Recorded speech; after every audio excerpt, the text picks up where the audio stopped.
NT Ramarao గారు ఉన్నప్పుడు వెనుకబడిన వర్గాలకు రెసిడెన్షియల్ స్కూల్స్ తీసుకొచ్చారు. ఇంకో పక్కన 2019లో నేను ముఖ్యమంత్రి అయిన తర్వాత 65 రెసిడెన్షియల్ పాఠశాలలు ఏర్పాటు చేశాం. నా ఆలోచన ఒకటే, అన్ని వర్గాలతో సమానంగా, అవసరమైతే అన్ని వర్గాల కంటే మిన్నగా ముందుండే విధంగా వెనుకబడిన వర్గాలను తయారు చేయడమే ఈ ప్రభుత్వ ఆలోచన ధ్యేయం అని చెప్పి కూడా మీకు తెలియజేస్తున్నా.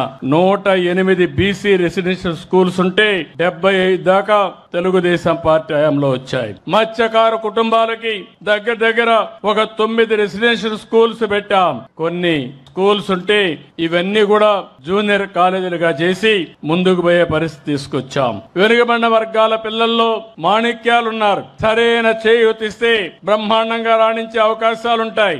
అందుకే ఈ ప్రభుత్వం ఎవరైనా విదేశాల్లో ఏ యూనివర్సిటీ చదువుకోవాలన్నా ఒక్కొక్కరికి 15 లక్షల రూపాయలు సబ్సిడీ చదివించిన ప్రభుత్వం ఈ రోజు ప్రస్తుతం ఉండే ప్రభుత్వం అని చెప్పి కూడా నేను మీకు తెలియజేస్తున్నా.